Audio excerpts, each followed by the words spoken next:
avez 2 minutes pour une petite interview? Ben oui. Parler de votre produit? Ton nom, Paul? Mon nom, c'est Paul Achard. Je suis accompagné de Paul la compagnie Taiga Motors. Vous êtes situé où? On est installé sur l'île de Montréal. Vous êtes sur l'île de Montréal. OK. Vous avez mis au point une motoneige, c'est assez particulier dans le domaine de véhicules électriques. Vous nous parlez un peu de votre produit? Tout à fait. Nous autres, en fait, notre compagnie, notre rêve, c'était de commercialiser la première motoneige électrique au monde. Donc, c'est dans ça qu'on s'est lancé en 2015, quand on a commencé notre compagnie. Le modèle que vous voyez ici, c'est la TS2 qu'on a développée au cours de l'année passée. Donc, on parle vraiment d'une motoneige conçue par Taiga à partir de zéro. On a conçu la motorisation au complet, que ce soit la batterie, dans le moteur, l'ondulateur, tout le software, c'est toute notre propriété intellectuelle à nous, parce qu'on voulait vraiment concevoir quelque chose très bien adapté aux motoneiges et on ne pouvait pas vraiment trouver ça sur le marché. En conjonction avec ça, on a développé aussi le châssis et la suspension de la motoneige, ainsi que le carénage. Parce que nous autres, c'est un peu le modèle Tesla. Nous autres, on veut non seulement produire la première motoneige électrique au monde, mais on veut vraiment s'en aller vers la meilleure motoneige. Point. Point même. Vous voulez compétitionner les motoneiges à essence. C'est ce que j'en déduis un peu. Exactement. Nous autres, on pense que c'est possible. Il y en a beaucoup qui ne le croyaient pas. Mais on a vu avec nos essais cet hiver, on n'a eu que du feedback positif pour la motorisation. C'est vraiment c'est un contrôle qui se fait très facilement puisqu'il n'y a pas de CVT. Donc, tu peux contrôler le torque produit par le moteur à n'importe quel RPM très facilement. L'accélération instante, puis c'est une accélération qui est très forte. On a un torque de 240 Nm au chef du moteur, ce qui est beaucoup, même comparé au moteur à combustion. Puis évidemment aussi, c'est zéro émission. Fait que t'as pas d'odeur, t'as presque pas de bruit. Il y a quand même un petit bruit pour avoir un feedback auditif. Il y a toujours un bruit de chenille, j'imagine. C'est ça, ouais. Les usagers aiment quand même ça parce qu'il faut avoir un feedback pour la machine. Mais quand même, pour ceux qui sont alentours, c'est super plaisant. Tu rentres dans le bois et tu l'entends déjà plus. OK. Moi, je pense que c'est tous des avantages positifs. Oui, absolument. Il y en a qui disent qu'ils vont manquer le bruit, mais à date, tous ceux qui l'ont essayé, ils disent je pourrais m'habituer à ça.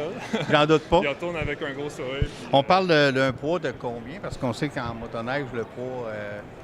c'est un poids qui est à peu près similaire au motoneige à combustion aujourd'hui. Donc, c'est aux alentours de 500 livres. OK. Si tu regardes les motoneiges à combustion, les plus légères, pleines de gaz, c'est environ ça. Oui, parce que qu'on quand même... une machine de peut-être 600 cc, 2 temps. Okay. Vraiment, quand tu rentres dans les plus grosses machines, 4 temps, 1200 cc, tu es déjà dans les 600 livres facilement. Avec l'essence. Oui, c'est ça. Fait que côté poids, c'est parfaitement compétitif. C'est très bien maniable. Au niveau autonomie, on en est où dans tout? Notre autonomie, c'est aux alentours de 100 km. OK. Disons sur une piste damée dans des conditions à peu près favorables. C'est sûr que là, les conditions de neige, c'est très variable. Ça ne se compare pas vraiment à un véhicule de route. Là. Donc, des fois, c'est dur de prédire l'autonomie, mais sur un battery pack de 16 kWh, OK. c'est à peu près le plus de batterie qu'on pouvait rentrer là-dedans en maintenant notre objectif de poids. Puis c'est une technologie de batterie qu'on a développée nous-mêmes, puis on est à un ratio énergie-poids très compétitif, je dirais. C'est un des meilleurs sur le marché, tant des sports motorisés que dans les sports automobiles même. Actuellement, on voit les machines ici, est-ce que c'est des modèles de production ou vous êtes encore dans les phases prototypes? Ça, c'est nos prototypes pré-commerciaux. On se lance en vente l'hiver prochain. Ce sera des ventes restreintes. On est quand même orienté vers le marché commercial.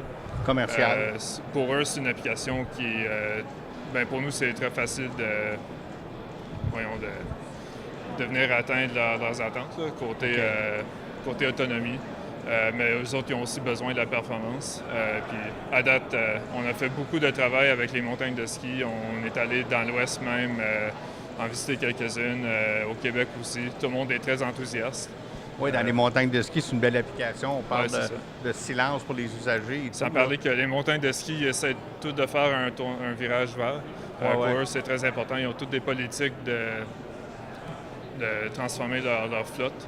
Eux autres, ils veulent acheter des véhicules électriques. Donc, pour nous autres, évidemment, c'est favorable, mais pour eux autres aussi, c'est... On parle de montagne de ski, il y a l'image qu'à un moment donné, elle va monter, mais elle va descendre. Est-ce que de la régénération électrique en descente comme... Oui, parfaitement. Ça régénère? Ça régénère? Oui. Ah, OK, c'est bien. OK. Vous n'avez pas de... Il n'y a pas de machine avec le capot enlevé pour l'instant. On garde ça confidentiel? Malheureusement, non. Pas aujourd'hui. Pas aujourd'hui? Non. Vous n'êtes pas prêt à montrer tout ça? C'est correct, je comprends. Oui, des fois, il faut faire attention au côté brevet. Mais... OK. Puis je remarque que vous avez des machines avec quand même des grosses chenilles, des choses un peu plus... on pourrait penser vraiment pour la neige profonde. Et ça demande plus d'énergie aussi, ce genre de... Celui-là, oui, ça c'est notre modèle 146 pouces. En fait, c'est celui-là qu'on voit dans l'image là. Celui-là, on l'a apporté dans l'Ouest. Comme je disais, on est allé, par exemple, on est allé à Revelstoke pour aller montrer ça aux utilisateurs de montagne. OK. Là-bas, c'est un marché quand même spécial parce que les utilisateurs, sont vraiment... comment dire ça? Ils ont quand même plus une conscience environnementale que je dirais qu'on trouverait ici parce que, oui, c'est des motoneigistes, mais c'est aussi des... Ils aiment faire du plein air. Quand tu es dans un bol à Revelstoke, puis il y a 100 motoneiges deux temps qui évoluent, c'est un bruit quand même étonnant. Puis il y a beaucoup de motoneigistes qu'on a vus là-bas qui disent qu'ils ont des problèmes d'ouïe à ça à cause du bruit. Fait que de pouvoir venir chercher la performance d'un moteur deux temps avec aucun bruit, pour eux, c'est génial. C'est génial. Puis en fait, il y en a beaucoup qui disent que l'autonomie qu'on a en ce moment, c'est bon pour eux.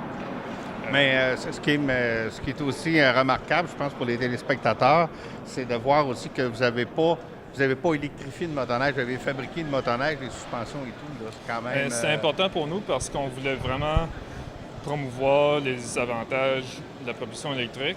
Puis on voulait aussi voir qu'est-ce qu'on peut faire côté efficacité du roulement.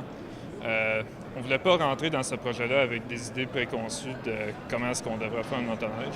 On préfère faire la nôtre à partir de zéro, voir qu'est-ce qui marche moins bien, appliquer des leçons sur ça, parce qu'on veut vraiment comprendre c'est quoi qui fait une bonne motoneige. OK. Puis la seule façon de faire ça, c'est... de faire votre motoneige. Exactement, oui. Bien, je vous souhaite un bon succès. On peut vous suivre sur Internet, j'imagine? Oui, tigermotors.ca. Ou bien Facebook, Moteur Tiger. OK, bien merci beaucoup. Ouais, bon merci. succès. Merci.